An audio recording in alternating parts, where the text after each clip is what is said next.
आज हम लोग यहाँ पे सॉल्व करेंगे डॉक्टर केशव सिन्हा वर्ग 8 का गणित। और इसका हम लोग देखेंगे एक्सरसाइज 8.2।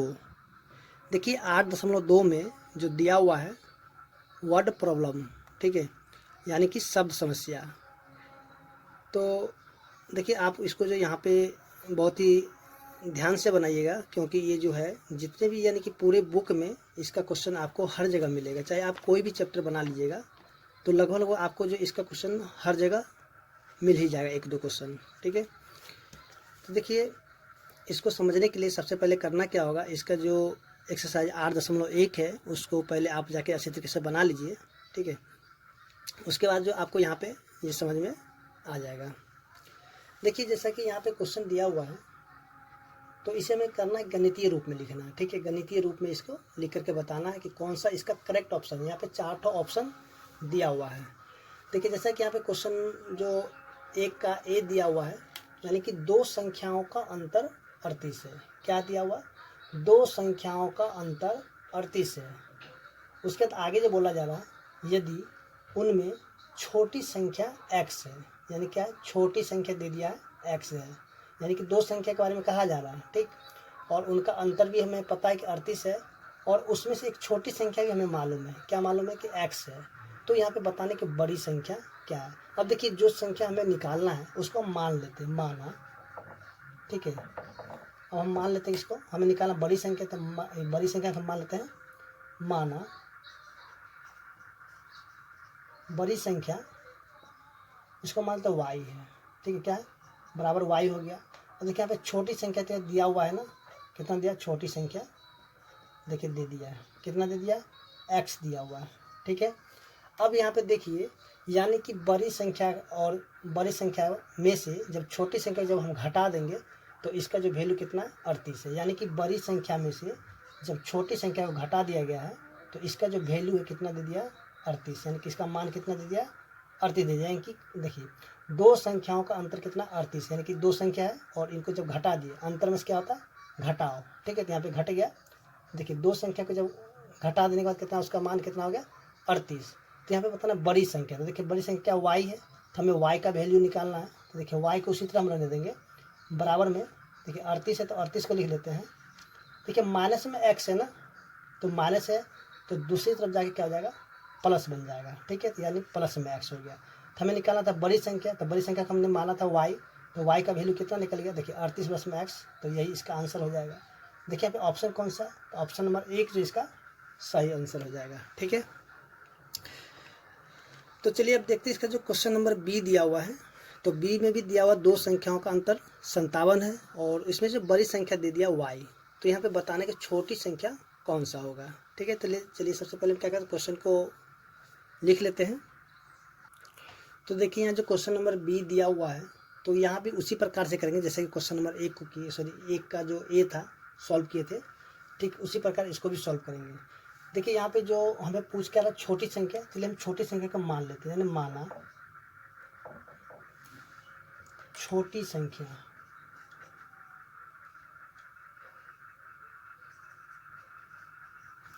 माना छोटी संख्या क्या हो जाएगा? चलिए इसको हम मान लेते हैं x, ठीक है, क्योंकि यहाँ पे छोटी संख्या पूछ रहा है। अब बड़ी संख्या तो y दे ही दिया है, तो इसलिए हम छोटी संख्या को x मान लिए, ठीक है। तो बड़ी संख्या क्या हो जाएगा?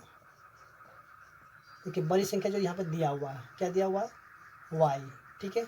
अब देखिए यहाँ पे क्या दिया हुआ है कि दो संख्याओं का अंतर कितना है? 57। यानी कि बड़ी संख्या में से जब छोटी संख्या को घटा देंगे तो उसका जो वैल्यू कितना दे दिया? 57। तो यहाँ पे लिखे y माइनस में x बराबर कितना दे दिया है? 57। तो हमें क्या बताना है? छोटी संख्या। देखिए छोटी संख्या क्या? x है, तो यहाँ पे हम लिखते हैं y। और देखिए यहाँ पे 57 है, यानी कि प्लस में 57 है, तो इस तरफ आके क्या हो जाएगा? माइनस में 57 हो जाएगा, ठीक है। फिर बराबर में देखिए माइनस में x है, तो इसको हम दूसरी तरफ लेके चले जाएंगे, तो क्या हो जाएगा? ये प्लस में x हो जाएगा, ठीक है। यानी हमें क्या निकालना था? यानी कि छोटी संख्या। देखिए छोटी संख्या हमें क्या माना था? x माना था, तो x का वैल्यू कितना आ गया? y माइनस में 57। तो यहाँ पे हम देखेंगे कि y माइनस 57 जो है ऑप्शन नंबर 2 इसका सही आंसर हो जाएगा, ठीक है। तो चलिए अब देखते हैं जो क्वेश्चन नंबर सी है। तो देखिए यहाँ पे क्वेश्चन नंबर सी दिया हुआ है, किसी परिमेय संख्या का अंश x तथा हर अंश से 5 कम है, ठीक है। यानी कोई परिमेय संख्या है। देखिए जैसे कि हम लोग जानते हैं कोई भी जो परिमेय संख्या होता है यानी कि p/q के रूप में होता है, ठीक है। और ऊपर में जो p होता है तो p की जगह में क्या होता है, अंश होता है। क्या होता है, अंश होता है। और नीचे जो q है उसको हम लोग क्या बोल देंगे, हर, ठीक है। यानी जो परिमेय संख्या होगा यानी उसको हम p/q के रूप में लिखते हैं, ठीक है। यानी कि ऊपर वाला हम लोग बोलते हैं अंश और नीचे वाला क्या बोलते हैं, हर बोलते हैं, ठीक है ना। अब देखिए यहाँ पे जो क्वेश्चन में दिया हुआ है यानी कि हमें देखिए क्वेश्चन में हम देखेंगे किसी परिमेय संख्या का अंश x है, अंश क्या है, x है, तथा हर जो है अंश से 5 कम है, तो वह परिमेय संख्या क्या होगा, ठीक है। देखिए यहाँ पे क्वेश्चन में जो दिया हुआ अंश कितना है, x है। देखिए ऊपर में अंश होता है यानी कि चलिए यहाँ बट्टा में जैसे कि अंश बट्टा में हर होता है, ठीक है ना। देखिए अंश कितना दे दिया, x, चलिए यहाँ पे लिखते हैं x, ठीक है। उसके हर के बारे में क्या बोल रहा है, हर जो है ना अंश से 5 कम है, यानी अंश कितना है, x है, और x से कितना है, 5 कम है, ठीक है, यानी कि 5। तो यानी कि यही क्या हो गया, परिमेय संख्या, यानी x बटा में x माइनस में 5। तो यहाँ देखेंगे ऑप्शन नंबर जो 4 है इसका सही आंसर हो जाएगा, ठीक है। तो चलिए अब देखते हैं जो इसका क्वेश्चन नंबर डी दिया हुआ है। तो चलिए जैसे कि यहाँ पे क्वेश्चन नंबर डी में जो दिया हुआ है, देखिए 2 अंकों वाली संख्या का इकाई अंक 5 है, ठीक है। 2 अंकों वाली जो संख्या है उसका इकाई अंक कितना है, 5 है। उसका जो दहाई अंक कितना है, x है। तो वह संख्या क्या है, ठीक है। तो जैसे कि हम यहाँ पे देख, जैसे मानते हैं यहाँ पे 13, ठीक है। तो देखिए 13 में जो इकाई अंक कौन सा हो जाएगा, देखिए इधर से जो है ये अंक इसको हम लोग बोलते हैं इकाई, ठीक है। इसके देखिए इधर का जो अंक होता है इसको क्या बोलते हैं, दहाई बोलते हैं, ठीक है। और देखिए यहाँ पे 3, इसको हम कैसे लिखेंगे, मान लीजिए 3 है तो 3 को हम अलग करते हैं, या फिर 1 है तो 1 हो गया, ठीक है। इसको हम लिखते गुना में 10, 1 गुना में 10 और जोड़ में 3।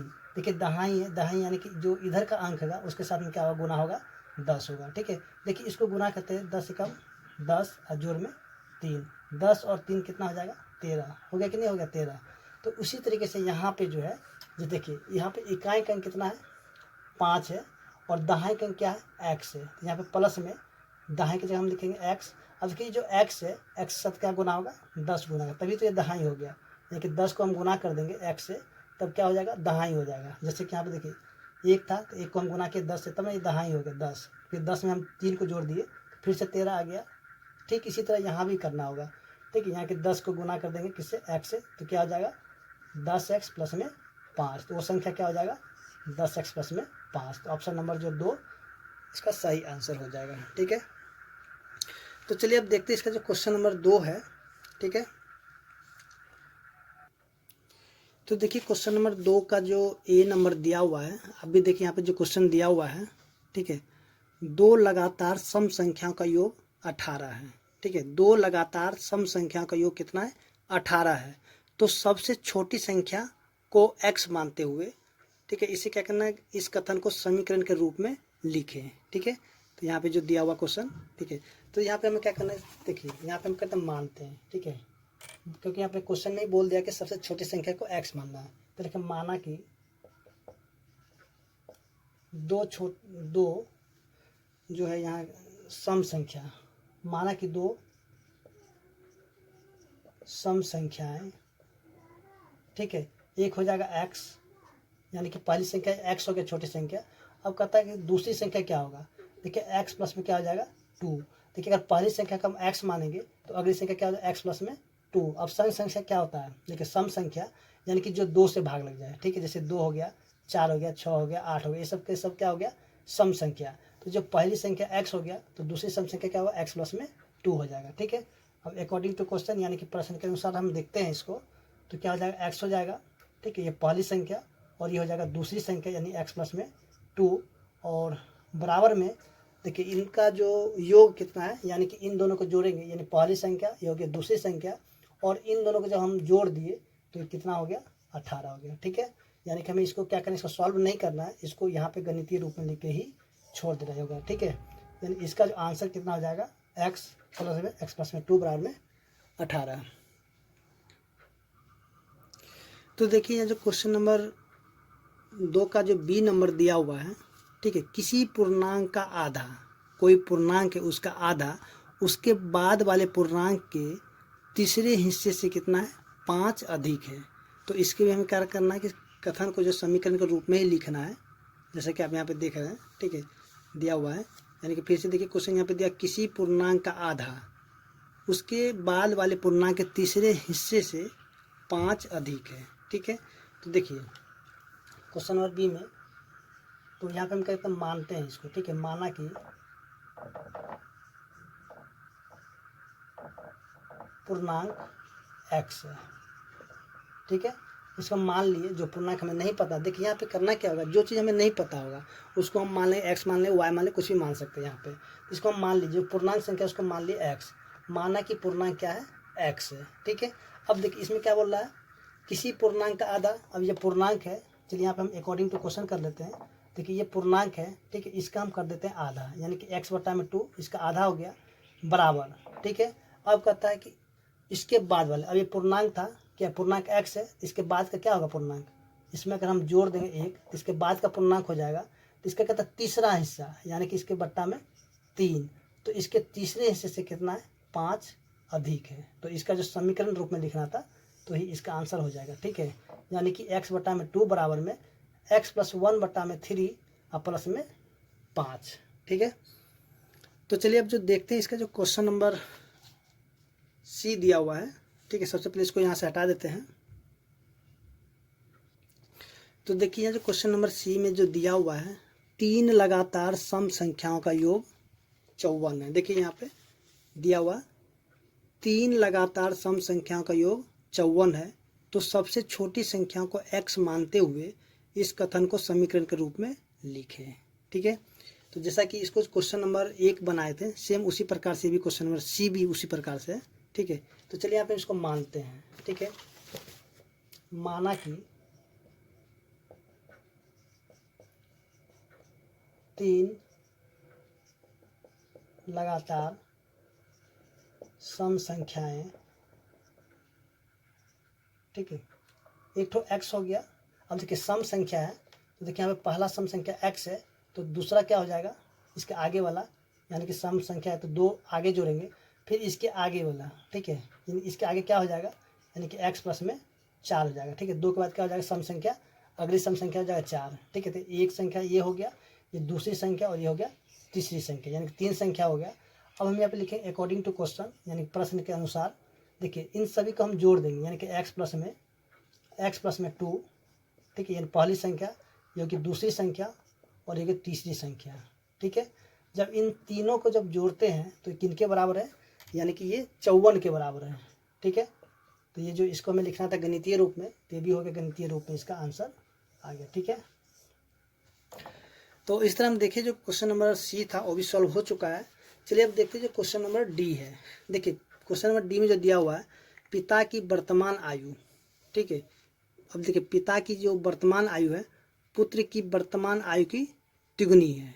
ठीक है, तो चलिए सबसे पहले हम क्या करते हैं, जो पुत्र की वर्तमान आयु है, देखिए यहाँ पे क्या है, पिता की वर्तमान आयु पुत्र की वर्तमान आयु की तिगुनी है। तो चलिए यहाँ पे सॉल्व करते हैं क्वेश्चन को, यहाँ पे मानते हैं। देखिए माना कि पुत्र की, ठीक है, चलिए देखिए माना कि पुत्र की वर्तमान आयु, चलिए इसको हम मान लेते हैं x वर्ष है। ठीक है, अब देखिए पुत्र की आयु, पुत्र की वर्तमान आयु कितना हो गया, x वर्ष। तो पिता जो है, पिता की वर्तमान आयु क्या हो जाएगा, यानी कि पुत्र से तिगुनी है। अगर पुत्र अगर x है तो पिता कितना हो जाएगा, 3x हो जाएगा, 3x वर्ष है। ठीक है, अब आगे देखिए, आगे जो दिया हुआ है, 10 वर्ष पूर्व पिता की आयु। ठीक है, 10 वर्ष पूर्व पिता की आयु पुत्र की आयु की 4 गुनी थी। ठीक है, यानी कि 10 वर्ष पहले की बात है। तो अब यहाँ पे लिखते हैं 10 वर्ष पहले, 10 वर्ष पहले। अब देखिए पुत्र की आयु, पुत्र की आयु क्या हो जाएगा, तो देखिए पहले की बात है, जैसे कि यहाँ पे x है। ठीक है, यानी कि वर्तमान में कितना है, x है। ठीक है, x में से हम क्या करेंगे, 10 वर्ष पहले है, तो यहाँ पे माइनस कर देंगे 10। ठीक है, उसके बाद जो पिता की आयु, अगर देखिए अगर पुत्र की आयु अगर 10 वर्ष कम होगा तो पिता की भी आयु जो है 10 वर्ष पहले जो है उसका भी 10 वर्ष कम हो जाएगा। ठीक है, यानी पिता की आयु कितना हो जाएगा, 3x में 10 वर्ष। ठीक है, देखिए ये हो गया 10 वर्ष पहले जो पुत्र की आयु हो गया और 10 वर्ष पहले पिता की आयु हो गया। ठीक, उसके बाद आगे क्या कर रहा है, 10 वर्ष पूर्व पिता की आयु पुत्र की आयु की 4 गुनी थी। ठीक है, तो देखिए अब यहाँ पे अकॉर्डिंग टू क्वेश्चन यानी कि प्रश्न के अनुसार हम देखेंगे इसको। तो यहाँ पे हम लिखते हैं x में 10। ठीक है, अब बराबर में इसको हम क्या लिखेंगे, यहाँ पे हो जाएगा 3x में 10। ठीक है, और जो पिता है पुत्र की आयु की चौगुनी थी। ठीक है ना, 4 गुनी थी, तो यहाँ पे कितना हो जाएगा, 4 से इसको हम गुना कर देंगे। ठीक है, तो यहाँ पे हमें भी क्या करना था कि समीकरण के रूप में लिखना था, तो यहाँ भी इसका समीकरण के रूप में आ चुका है और उम्मीद करते हैं कि आपको समझ में भी आ गया होगा।